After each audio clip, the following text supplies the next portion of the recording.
Hi. So you may notice I look a little bit different today, and I just want to assure you that I do not show up seeing my clients looking like this, but I will explain in a minute my appearance. My name is Dr. Felicia. I'm a licensed psychologist and owner of Skill Set Counseling, where I focus on the treatment of spiritual abuse and the recovery as well. And in today's video, I'm going to acknowledge what looks a little bit different. I'm sure you can see that I'm sweaty, probably a little bit out of breath, and that is because I have just finished exercising. And during my workout, I was thinking about how it just kind of hit me how important physical activity is in your recovery from spiritual abuse, or even if you're going through a spiritual abuse situation or any type of abuse. So the one of the most important reasons why I think working out is important is because it puts you in touch with your body.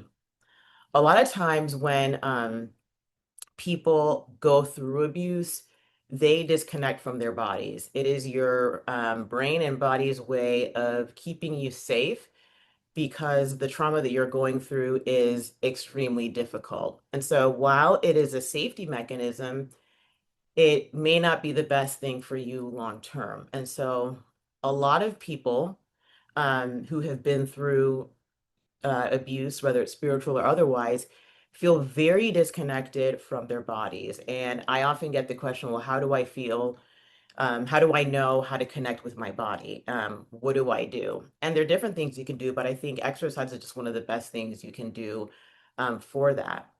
Another reason why exercise is so important is because not only are you in your body, you are learning to listen to your body. And so the next time you do a workout, what I want you to do is I want you to pay attention to how your body feels and what you're thinking, right? Are you feeling pain somewhere? Are you feeling happy? Are you feeling um, tired? Are you, whatever it is you're feeling, I want you to name it silently to yourself. Another question that I get a lot of times is how do I trust my intuition? How do I trust my gut again? And it's going to be really difficult for you to trust your gut if you're not even in your body. For those of us who are deeply intuitive, sometimes when we, I would say maybe get a message or have a feeling, it comes through in part through physical sensation. And so I want you to be able to understand what those physical sensations are and not judge your body for it. Now, why is it important even to feel your body and to know what it's feeling? There is a video that I have on why how spiritual abuse strips us of our humanity. And it really does. One of the most let's say egregious things about spiritual abuse is that it teaches you that you are bad and your body is bad. And so when you have a natural reaction to something, you're shamed for it, right? If you feel grief over a loss, you're shamed for it. If you feel tired after a long day, you're shamed for that too, right? When a lot of these environments want your free labor. And so if you say, hey, I'm tired or I'm sick, for a lot of these spiritually abusive leaders and environments, that's too bad. We expect you to show up. So figure it out, fix your face, and come on over. And so when you exercise, you get to feel your body and you get to see what is my body telling me.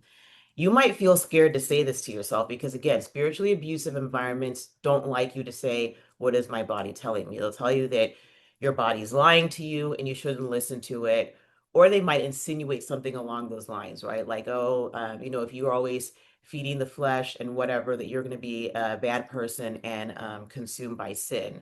That is a very narrow and not nuanced way of looking at things. Remember, I always tell you guys that spiritually abusive people lack nuance. They don't understand or they choose not to see the gray in the middle of the black and white. And you need to be able to be willing to have that mindset to benefit from this channel. So, yeah, there are times when you should not listen to your body, right? Maybe you are tired, but you have to go to work. If you're like, oh, I'm going to listen to my body and not go to work, that's silly, right?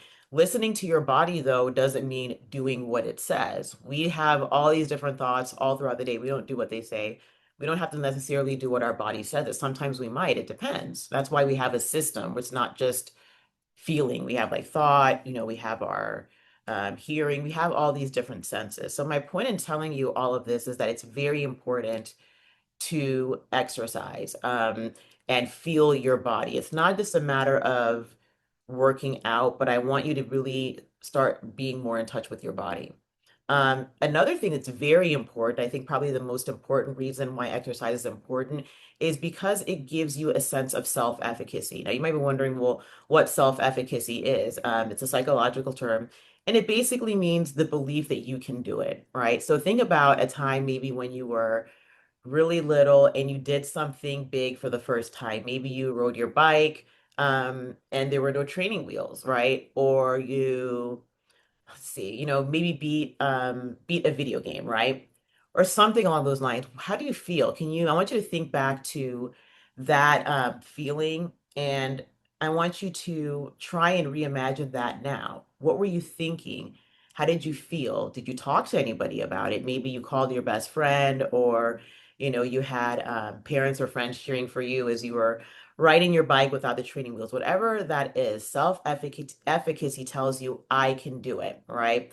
That's really, really important because when you are in a spiritually abusive environment, you are stripped of that self-efficacy. If you are in, if you're interacting with people all the time who are always telling you what to do, and they do this in a very manipulative way, they're either manipulating you, or trying to intimidate you, you feel a loss of power. And it's completely understandable and valid. And this is just not, does not just apply to spiritual abuse, right? This also applies to any other type of abuse. It could be emotional abuse from a spouse or partner. It could be verbal abuse from like a parent or a family member, whatever it is. Those times when you are enduring that abuse, you feel powerless. And so if you are continually feeling powerless all the time, you're going to feel helpless.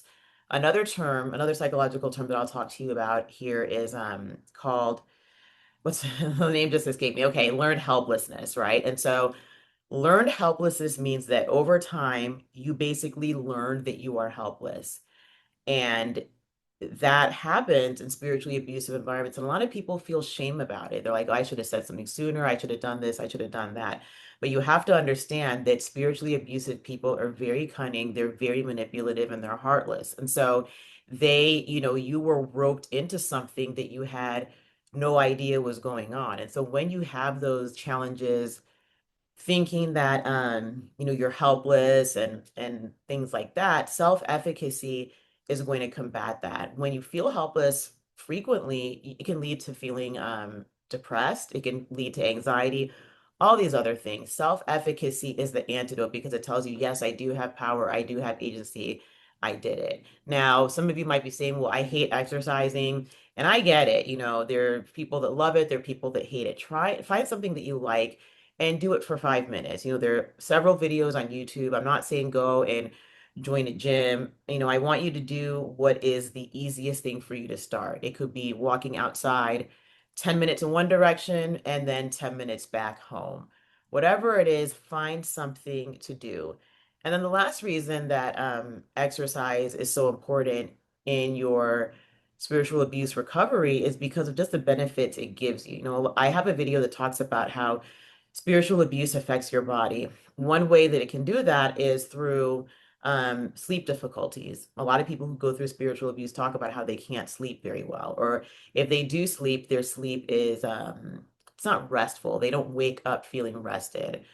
Some of you have talked about having headaches, feeling anxious, feeling like, there's butterflies in your stomach, especially before you go to whatever service or spiritually abusive environment or person that you're going to meet up with. Whatever it is, there's that anticipatory anxiety.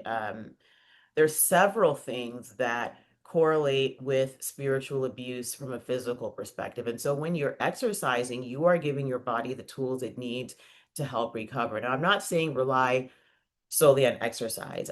If you have medical conditions or mental health conditions, it is vital that you speak with the appropriate licensed professional to get the help that you need. Okay. So those are some of the benefits of working out. And I would love to hear from you all in the comments. Do you feel like there are any benefits for working out? Do you work out as a part of your daily regime? And how have you found that to be helpful?